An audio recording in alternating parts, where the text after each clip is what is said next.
Hello, very good morning to all, and welcome to today's Daily Dose of Market Insights. I'm Kelvin here again. I hope that you guys have a fabulous and restful weekend. Good morning to all. Welcome to a brand new week. Today will be Monday, the 7th of October 2024. So before we start our Daily Dose of Market Insights, let's have a quick look at the disclaimer first, as usual. All right, leverage trading carries a high degree of risk and may not be suitable for everyone. Losses can exceed deposits. This presentation is not an offer or solicitation to buy or sell, nor financial advice or recommendation for any investment product, as well as any forecast, prediction, projection in this presentation is not necessarily indicative of the future or likely performance of the product. This advertisement has not been reviewed by the Monetary Authority of Singapore. Okay, so as usual, firstly, we'll start off what has taken shape on last Friday, and as well as is there any key economic data news event that has also occurred during the weekend and even in today's Asia early session before the start of today's daily dose.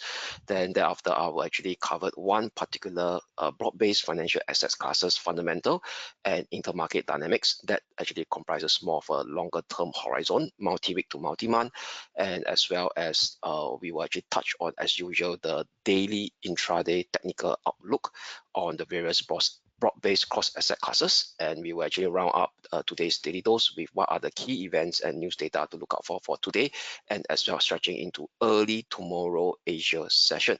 So let us start what has taken shape on Friday. So on Friday, what we could see, there are actually two things or three things that actually occurred. Firstly, we start to see a very strong NFP data. So let me share with you this NFP data release that was actually on Friday. Over here, this is the economic calendar. Okay, so this is the non-farm payroll, as you see on my screen here. So this non-farm payroll data rose way above expectation because markets only expecting 150k jobs added. So they added in by more than 110k on the average, 244k job added. And if you look at the trend of the NFP that was released on last Friday, we see it very strongly is spike up. So this is the highest per month job increase since January 2024. So there was actually a big spike up. So this big spike up over here, a lot of market commenters commented over here, it could be potentially a outlier. So it's not a clear signs that the current softness in the US labor market that has taken shape since April this year may have already started to actually so-called start a new uprising trend. So some commenters actually mentioned that this could be a one-time, but another monthly blip like what we see in May 2024 before the numbers start to plateau off again. But because of a very short-term positive feedback loop into the market that's been created by this US non-farm payroll data, on top of that, also the job unemployment rate also declined as well by 1% by 1 basis point to 4.1%. What market is expecting is at 4.2%. So these two very short-term positive data from the NFP and the unemployment rate created a very short-term positive vibe into the major cross-asset classes. That means creating this ongoing vibe about the soft landing environment. So this soft landing environment that is taking shape in the US economy right now, the US benchmark stock indices rallied. We are much we call it rocket science, I would say. So the rally was across the board in all the four major stock indices. So the most that outperformed the most, I would say, pardon me, the one that outperformed the most is the small cap Russell 2000. Why? Because for those who follow our daily dose of market insights on a frequent basis, I've been stressing that Russell 2000 is a proxy about the health of the US economy. Why? Because close to 80% to 90% of revenue that is being driven by these small cap company component stocks are highly dependent on the US economy rather than the global economy, like the likes of Apple, Amazon, Facebook, because a significant portion of these big tech companies are driven by overseas instead of local. So given that right now there's this positive ongoing short-term soft landing vibes in the US economy. The Russell 2000 benefit from this on Friday, outperforming the rest of the major indices at 1.5%. Then what up next will be the higher beta Nasdaq 100, which is up 1.22%, followed by the S&P and the Dow Jones Industrial Average, almost the same pace, up 0.9% on the S&P 500, and the Dow Jones Industrial Average up 0.8%. And also the US dollar rallied as well. So I could see that this US dollar index over here, so the rally of the US dollar on Friday added by 0.54% over here. So if you look at on a weekly basis, you go to the weekly chart of the US dollar index. Okay, so this weekly rally of total week added in of 2.6%. So this 2.6% is the highest weekly gain seen in almost 2 years, in almost 2 years. But what's interesting over here is that, let me go onto the daily chart again. The dollar now is actually resting at the upper limit of this key medium-term pivotal resistance at 109.90. Oh, sorry, 102.70 right now. All right, it's resting it right now. So what you could later I'll touch on more about the short-term intraday technical outlook. What that actually more applies on the short-term intraday technical outlook. But now the key question I want to share with you right now is that we know that non-payroll data, the unemployment rate, came in better than expected, created this so-called short-term soft landing vibes in the US economy. But however, that actually create a bit of conflicting signals by the performance of the broad-based cross asset classes. All right. So what we could see right now is that risk on behavior taken shape on the major US stock indices. The dollar rallied. Why? Because there is actually markets looking in at the chance that the US Federal Reserve may not be embarking on a series of mega jumbo rate cuts along the line, because very likely they will have a slew of 25 basis point, and perhaps they could actually cut in stop in several meetings before deciding what to do next.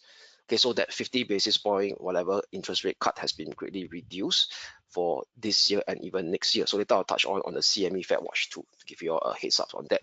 But other markets cross asset classes, I mean other broad-based cross asset classes, is not showing this kind of risk on behavior, especially in gold. So if you look at gold price over here, spot gold XAU/USD. Okay, so this is the daily chart of spot gold. Ever since it hit a fresh all-time high on 26th of September at a level of 2,685 US dollar per ounce, the price just do a very gentle consolidation, and even last Friday initial sell-off over here form a kind of a doji candlestick formation. All right, so what you could see that every time there's a sell-off, but this sell-off didn't actually hit the low of the intraday low on Friday and managed to close higher. And what we could see is that last Friday, you also managed to find support at that last week intra-week low that was printed on Monday, 30th of September at 2,624. This is the green line here, or 2,625. So what it means that if the market is actually embracing this very strong risk on scenario that has kind of been inferred by that very strong or rosy NFP data print on last Friday, and accompanied by that unemployment rate number that ticked down slightly lower to 4.1%. Why it's not being reflected on gold price? So if you look at from a rational perspective, gold price should actually come back much lower and break below last week intra-week low at 2,624, but it managed to survive on last Friday. So what you could see over here is there's a conflicting signal that is being portrayed out by the price movement on the major cross asset classes. That means, i.e., we start to see risk on behavior in the major stock indices, but there is no risk on behavior as being reflected on gold XAU/USD. And one of the primary reason over here right now is due to this very firm geopolitical risk premium that is still intact in the global market space, as due to this ever we call it not so clear visible signs that there going to be a de-escalation of conflicts or hostility in the Middle East region. So that actually explain why gold prices is still firm at this level. And the next key story we'll ask ourselves over here is, would there be a risk of heightened inflation coming back into the global economy if this ongoing geopolitical risk premium continues to rise further due to this Middle East hostility and tension being played out by the stakeholders? So one way we can look at it is WTI crude oil price. So if you look at the West Texas crude oil price on a weekly basis, okay, it also rose by 8%. Okay, 8%. All right. So this 8% rise is also the largest rise seen in the last 2 years in West Texas crude oil due to this escalation of this Middle East tension, which give rise to potential higher uptick in geopolitical risk premium. So the big story over here right now is that this is the weekly chart. If oil prices starts to break above $80.30 per barrel, which is that this major descending trend line resistance that is in place since 28th of September 2023, it could actually represent a major bullish breakout of oil price to revisit the $90 per barrel handle again. So there's a risk that there's this recurring risk that if such scenario happen, it could have a kind of a negative feedback loop into the US economy again, because that will comes to the point that the Fed itself may not start to engage in a much more forceful interest rate cut cycle next year, and that could actually derail the risk on scenario that is currently being priced or being played out in the major US stock indices. Okay, so this is the interlink that I share with you all that's taken shape yesterday or on Friday.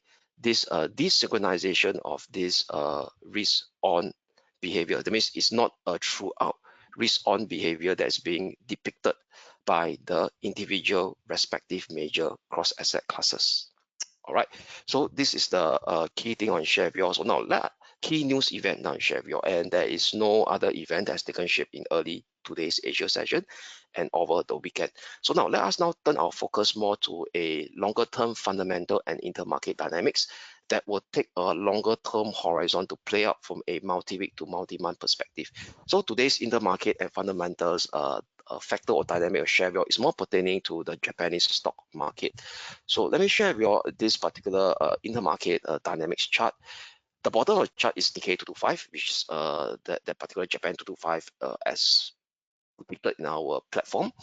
And the top two chart is the yield spread between the two JGB yield spread, basically taking the 10-year JGB yield minus the 2-year JGB yield. This gives us a spread, and followed by a longer tenure, the 30-year JGB yield minus the 2-year. All right. So all you could see over here is that ever since this bullish breakout of this, both these 2-year different 2-year spread, one taking into account the 10-year, the other was the 30-year JGB. So bear in mind that JGB is actually the benchmark Japanese government bond. Okay, they name it as JGB government bond. Yeah, Japanese government bond. So JGB in short. So ever since that this 2-year spread, the 10-year yield spread and the 30-year spread broke out, staged a bullish breakout on the week of 6th of June 2022, it gives rise to a major uptrend in the Nikkei 225 over here. And recently, the Nikkei 225 did a pullback from 8th July all the way up to 5th of August. So this was that scare earlier on in that so-called risk, globalized risk on impact, and also primarily driven by the unwinding of the carry trade in the yen.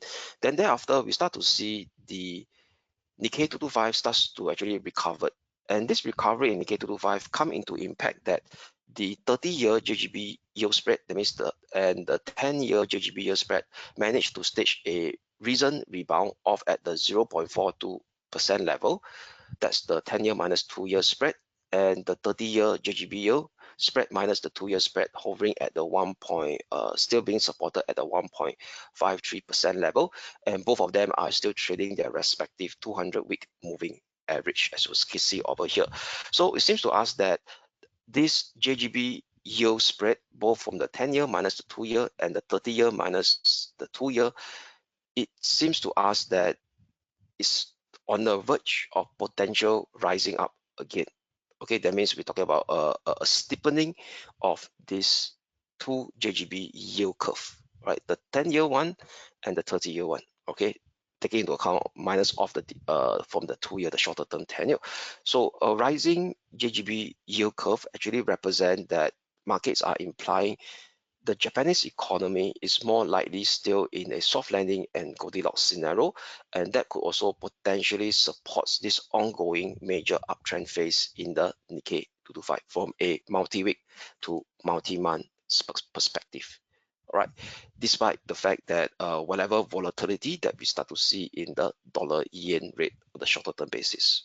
Okay, so with that, that actually sum up the fundamental and intermarket dynamics I'll cover today pertaining to the Nikkei 225. Right. So with that, now let us now jump straight into the short-term intraday technical outlook on the various cross asset classes, starting with the FX market first. Okay, so before we do that, let me expand my screen so that you guys have a better visibility on the key levels that I will share with you all.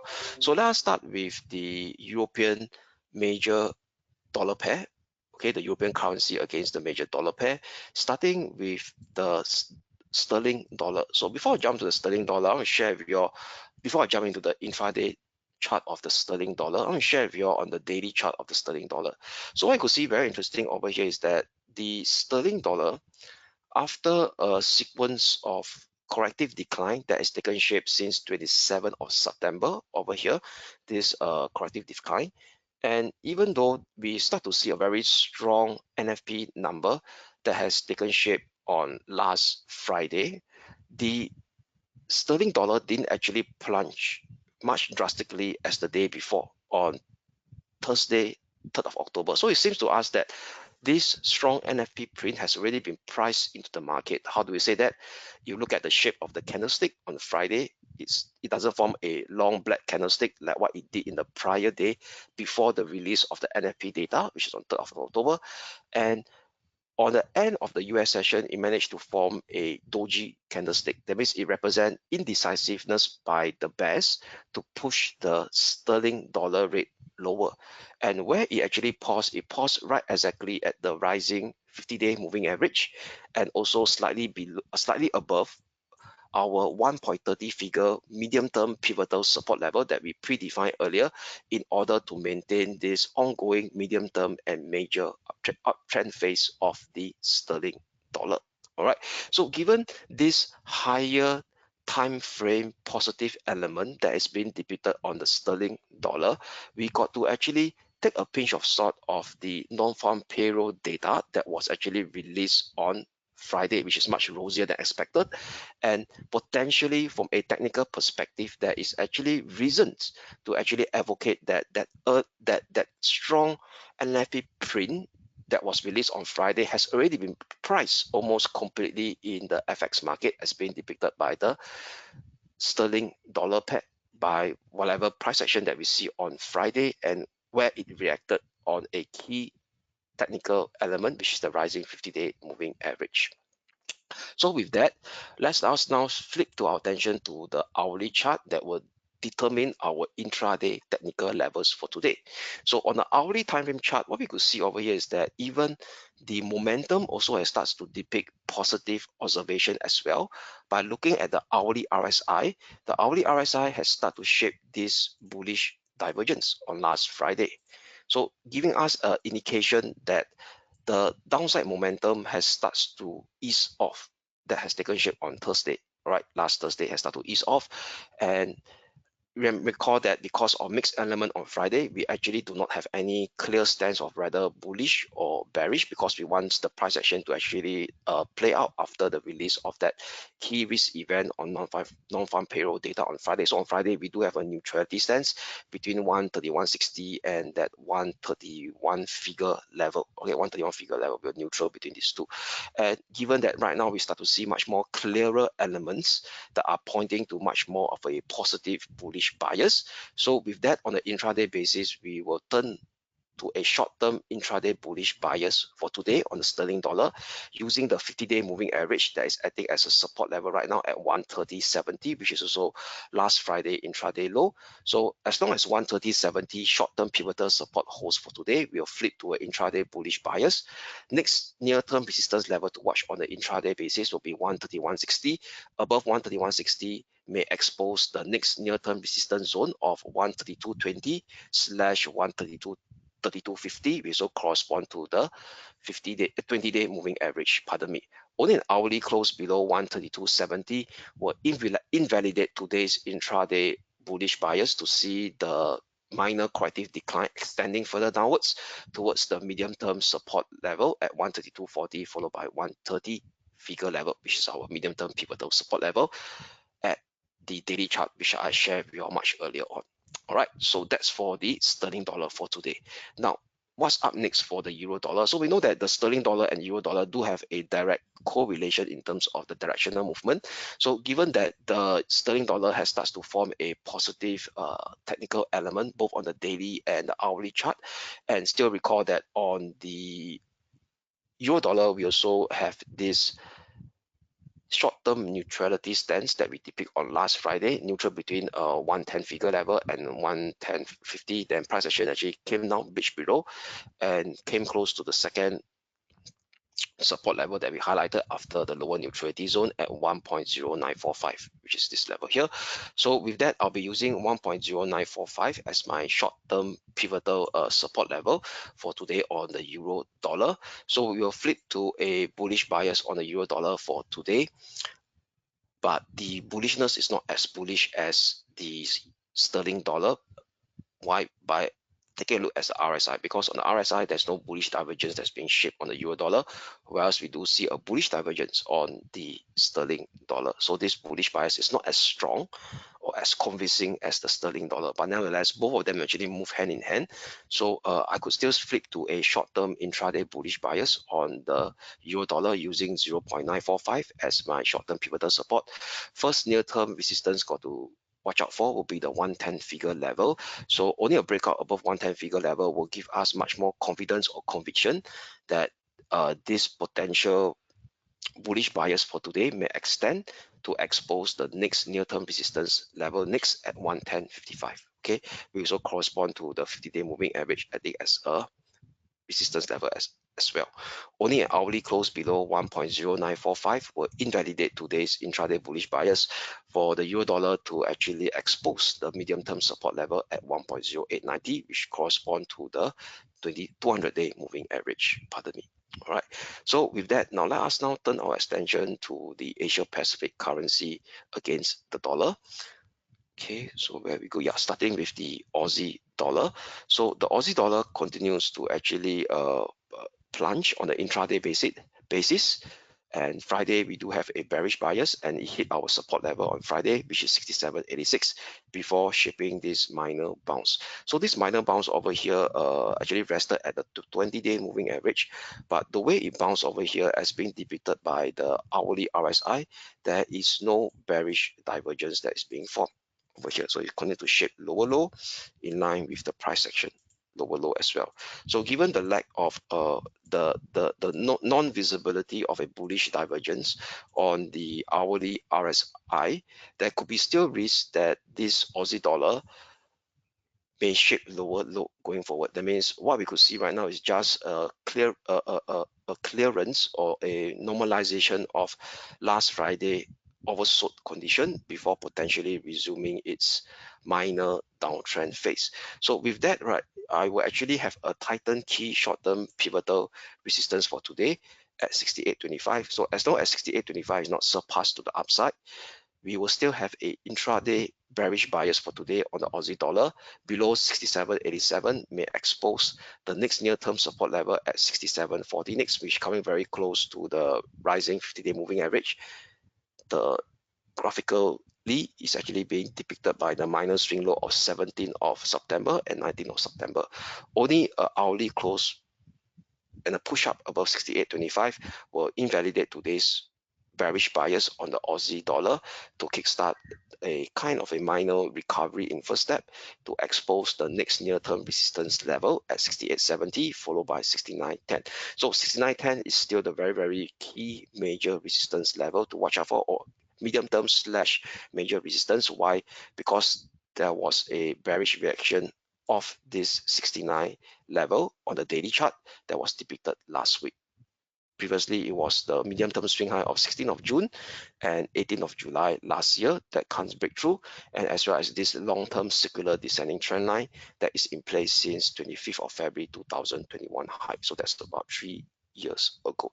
All right, so this 69 figure level is very important for in order for the bulls to see further potential upside and transform this very complex sideways medium-term trend into a uptrend next. Okay, until now it's still being trapped in the medium-term sideways trend configuration on the daily chart basis.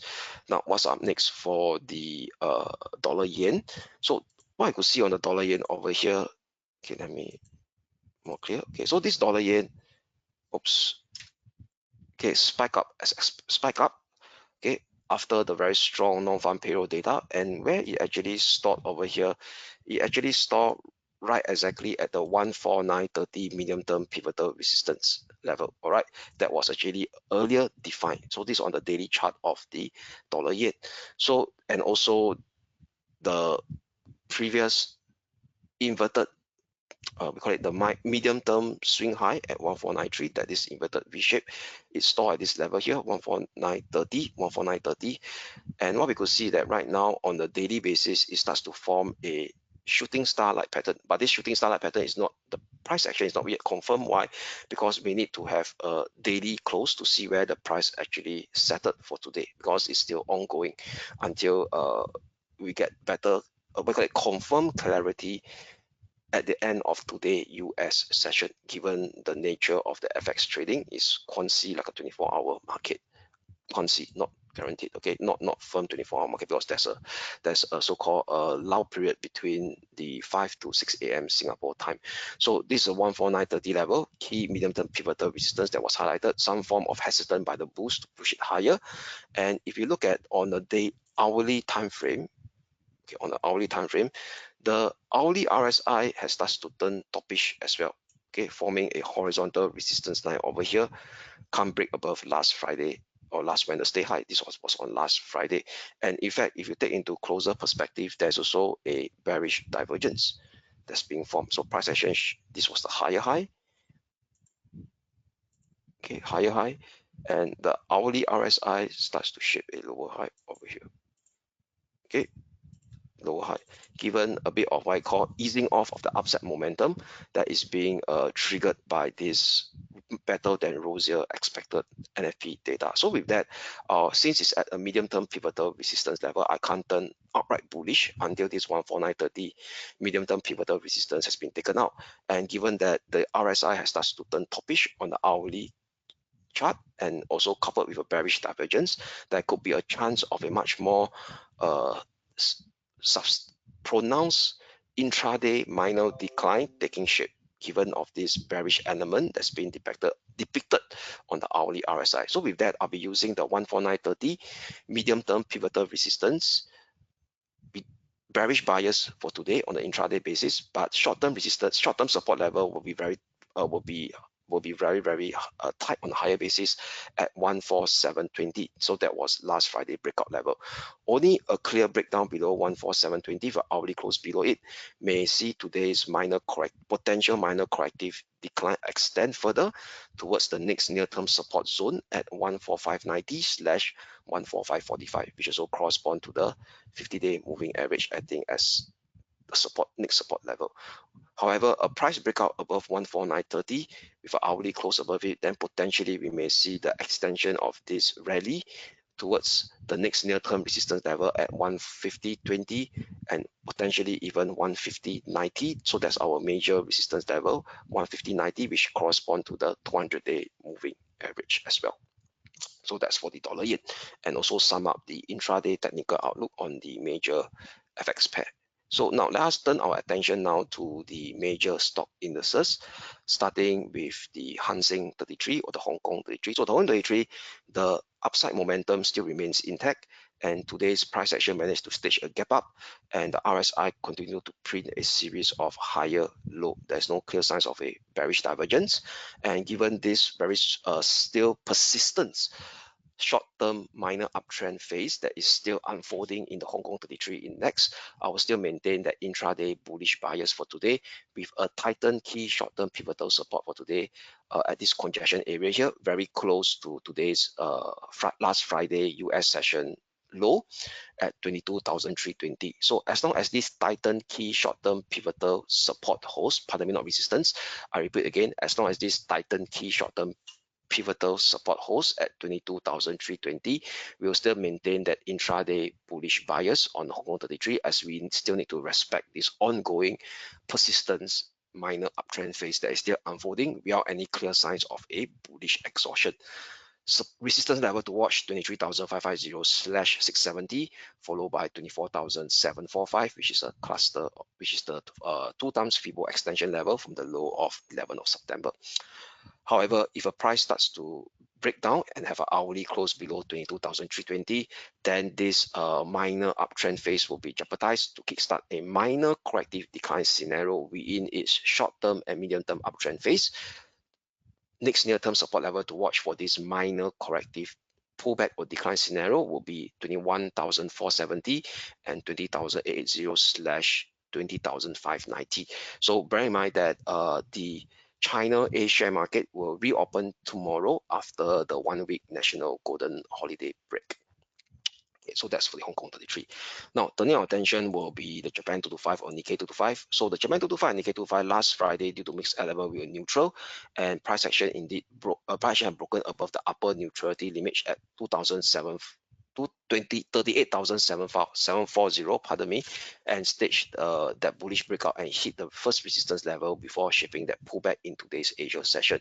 So how the price action depicted on the hourly RSI? The hourly RSI does not shape any bearish divergence in place with the higher high on the price action, and the RSI also show a corresponding higher high. So what you could see over here is the RSI has managed to exit from the overbought level, likely going down to potentially retest this parallel support level over here, slightly below the 50 level mark. So indicating that whatever potential deep down that we're seeing over here is more like a minor corrective pullback scenario rather than the start of a much more drastic decline to revisit the range support level at 37,830/37,410. So with that, we will have a tightened key short-term pivotal support level for today at 38,740. So as long as this minor pullback didn't surpass below 38,740, we'll flip to an intraday bullish bias on the Japan 225 above 39,790. May expose the next near-term resistance level at 40,144/40,280, 0.618 Fibo extension from the low of 6th of September, pardon me, and as well as this graphical congestion area over here, 18th of July to 19th of July. Only an hourly close below 38,740, that means a breakdown of the hourly close below 38,740 will invalidate today's intraday bullish bias to kickstart an round of choppy minor corrective decline back towards the range support area at 37,830 and potentially even 37,710, which correspond to the rising 20-day moving average, very close to the 50-day moving average as well, and as well as this minor ascending trend line support that is in place since the low of 6th of September. So that's for the Japan 225. The now attention will be one of the major European stock index, will be the German 30 and the German DAX. So the German 30 DAX managed to inch much higher from last Friday bullish bias and hit the first resistance level at 19,190. Okay, so far the hourly RSI hasn't hit the overbought region level yet. So with that, I would want to have a tight pivotal support at this 19,110 level. So that was actually last Friday US session low. I'll use last Friday European session low instead at 18,960. We also correspond to this rising 20-day moving average as well, slightly adjusted upwards from last Friday pivotal support. So with a slightly upwards adjusted pivotal support for today at 18,960. We'll still maintain the intraday bullish bias on the German 30. Resistance level to watch out for remains the same at 19,460/19,550. Only an hourly close below 18,960 will invalidate today's intraday bullish bias to kickstart another round of minor corrective decline scenario on an intraday basis to expose the next near-term support level at 18,690. Below it sees 18,510, which correspond to the rising 50-day moving average. All right, now turning our attention will be the major US stock indices, starting with the Dow Jones Industrial Average. So the Dow Jones Industrial Average continues to exit this hourly RSI former resistance level. It exited out from here. So far, RSI hasn't hit the overbought level yet, so indicating there is a return of bullish, short-term bullish momentum on the US Wall Street 30. So the US Wall Street 30, we were neutral on last Friday, and given this positive momentum that's being seen on the hourly RSI, for today we will flip to an intraday bullish bias. First support level to watch will be 42,180, but key short-term pivotal support level will be at 41,950. The very clear minor range support that is in place is 19th of September, and also very clearly close to last Friday US session low as well. Last Friday US session low was 42,003. Okay, very close to this level. So using 41,950 as my short-term pivotal support level, flip to a intraday bullish bias on the US Wall Street 30. First resistance level to watch will be at the current all-time high area at 42,730. Above it, potentially sees the next resistance at the 43,170 level, which is the one-time Fibo extension of the start of this minor ascending channel from the low of 5th of August. Okay, so that's for the US Wall Street 30.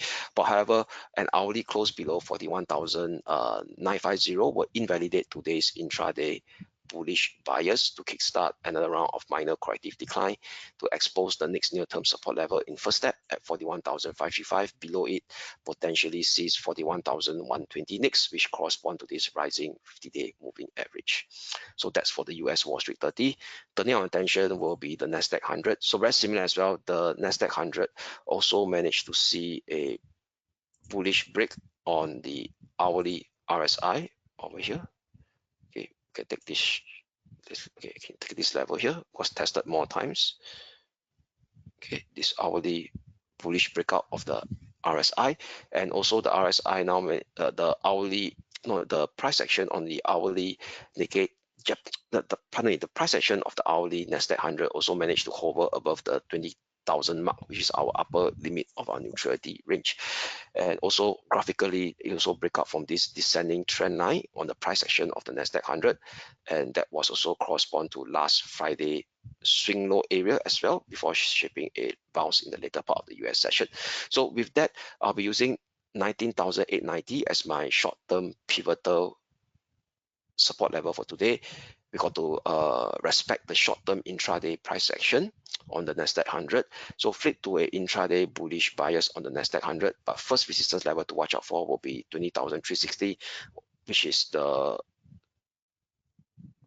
26th of September high. Only a breakout above 26th of September high may see it push higher to stage a clear higher high for the next near-term resistance level to come in at 20,615, which is also the minor swing high area of 16th of July 2024.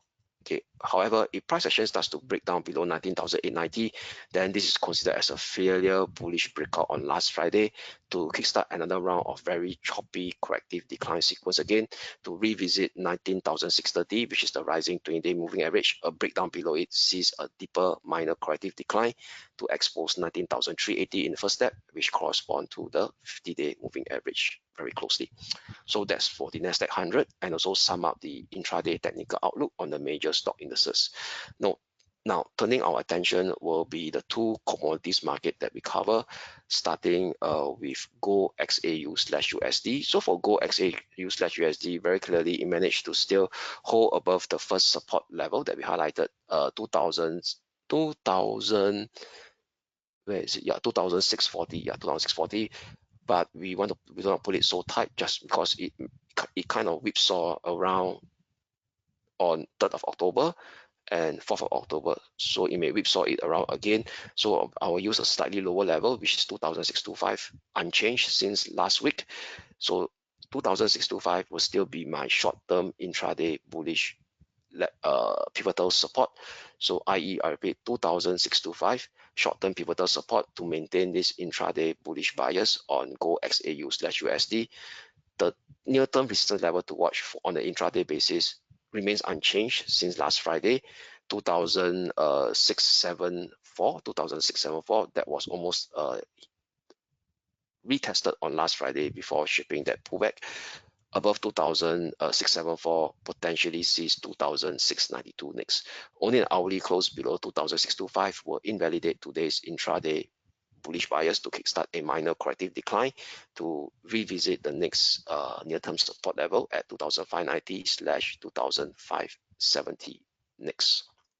So that's for Gold XAU/USD. Lastly will be the West Texas crude oil. So very quickly, let's go to the hourly chart. So the West Texas crude oil hit and right now managed to stage a pullback, and this pullback is now coming very close to the 50-day moving average that is acting as a support level at around this 73.60 level. Okay, so as long as this, and right now it's actually staging a bounce off from the 50 level mark, so indicating that there's the bullish momentum still remains intact on West Texas crude oil. So I will use last Friday mid pivotal support level unchanged. This is very clear previous range resistance breakout turns into a clear minor intraday pullback support. So 73.15 short-term pivotal support remains intact or remains unchanged. 73.15 short-term pivotal support remains unchanged to maintain this ongoing short-term intraday bullish bias on West Texas crude oil. First near-term resistance level to watch will be at 77.70/78.30, which is the 200-day moving average, and also correspond to this minor swing high area of 29th of August and 30th of August.